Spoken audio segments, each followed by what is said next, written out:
অসম লেখিকা সমাজৰ অন্তৰ্গত নগাঁও জিলা লেখিকা সমাজৰ উদ্বোধনী অনুষ্ঠান অনুষ্ঠিত আজি বৰদোৱা আলিপুখুৰী শ্ৰীমন্ত শংকৰদেৱ গৱেষণা প্ৰতিষ্ঠানত পুৱা 11 বজাৰ পৰা অসম লেখিকা সমাজৰ অন্তৰ্গত নগাঁও জিলা লেখিকা সমাজৰ উদ্বোধনী অনুষ্ঠান অনুষ্ঠিত হৈছে।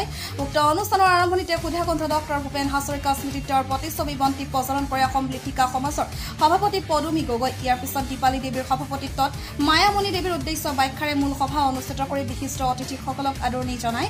মুখ্য অতিথি পদুমী গগৈ পুৰীয়া ভাষণৰ লগতে বিশিষ্ট অতিথিসকলৰ ভাষণেৰে সকলোৰে মন মুগ্ধ কৰি তোলে। উক্ত অনুষ্ঠানত বিশিষ্ট অতিথি হিচাপে সদৌ অসম লেখিকা সমাজৰ সম্পাদিকা বৰ্ণালী দত্ত বৰা, লগতে অসম লেখিকা সমাজৰ সখীয়তী উপ সমিতিৰ মুখ্য আহ্বায়ক নীলাঞ্জনা পাচনি, সাহিত্যপ্ৰেমী মনীন্দ্ৰ কুমাৰ ভূঞা, সাংবাদিক নৱজ্যোতি ভূঞা, অসম লেখিকা সমাজৰ পূব যোৰহাট আঞ্চলিক পত্ৰিকা সম্পাদিকা ডক্টৰ কৰবী গগৈ উপস্থিত থাকে। সাবিনা আলিয়াই হাত ধৰা অনুষ্ঠানটি বিভিন্ন কবিতা আবৃত্তি গীতৰ সমাহাৰে অসম লেখিকা সমাজৰ অন্তৰ্গত নগাঁও জিলা সমিতিৰ গঠন কৰি শেষত জাতীয় সংগীতেৰে অনুষ্ঠানটি সফল সামৰণি পৰে। ৰহাৰ পৰা সাংবাদিক Nabajyoti Bhuyan, report MK news. হয়, আজি নগাঁও লেখিকা সমাজ গঠন হৈছে বুলি আমি গম পাইছোঁ। ইয়াৰ ওপৰত আপুনি কি জনাব? অসম লেখিকা সমাজৰ অন্তৰ্গত নগাঁও জিলা লেখিকা সমাজখন আজি খুব সুন্দৰভাৱে গঠন হৈ গ'ল। আমি বহুত সুখী হৈছোঁ। অনুষ্ঠানটোৰ এটা সৌন্দৰ্য আৰু শক্তি বৃদ্ধি হৈছে। আমি মহিলা শক্তিয়ে এটা অসমত সুন্দৰ বাতাবৰণ সৃষ্টি কৰি আমি কিছু কাম সমাজ সচেতনতাৰে ৰাইজক উপহাৰ দিব পাৰিম বুলি আমি আশা ৰাখিছোঁ। নগাঁও জিলা লেখিকা সমাজৰ সদ্য ঘোষিত সভাপতি সাবিনা আলিয়া আৰু সম্পাদক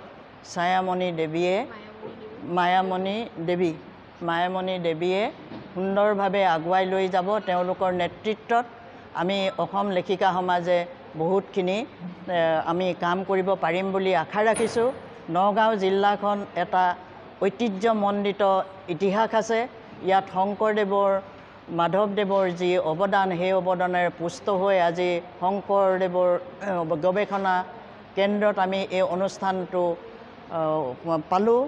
আৰু এই অনুষ্ঠানটোৱে অসমৰ চুকে কোণে যিখিনি আমাৰ অসম লেখিকা সমাজৰ সতীৰ্থ আছে, তেওঁলোকৰ সৈতে মিলিত হৈ অসম লেখিকা সমাজৰ যি সত্যবৌদ্ধিক অন্বেষণৰ যাত্ৰাৰ আমি আৰম্ভ কৰিছোঁ, সেই যাত্ৰা সফল কৰি তুলিব। আমি জানিব পাৰিছোঁ নগাঁও লেখিকা সমাজৰ আপুনি সভাপতি ৰূপে দায়িত্ব লাভ কৰিছে। হয়, আপোনাৰ আজি অনুভৱ কেনেকুৱা? আজি বহুত সুখী হৈছোঁ। মই নিজকে গৌৰৱ অনুভৱ কৰিছোঁ। অসম লেখিকা সমাজৰ নিচিনা এখন অনুষ্ঠানৰ সৈতে জড়িত হ'ব পাৰি। আৰু আমাৰ শ্ৰদ্ধাৰ পদুমী গগৈ বাইদেউ বহুত জ্ঞানী, বহুত উচ্চ শিক্ষিতা। তেখেতৰ লগত কাম কৰি হয়তো আমি বহুত কিবা জানিব পাৰিম, শিকিব পাৰিম। আমি সাহিত্য সংস্কৃতিৰ দিশত সমাজখনত আগুৱাই লৈ যাবলৈ আমি অনুপ্ৰেৰণা পাম।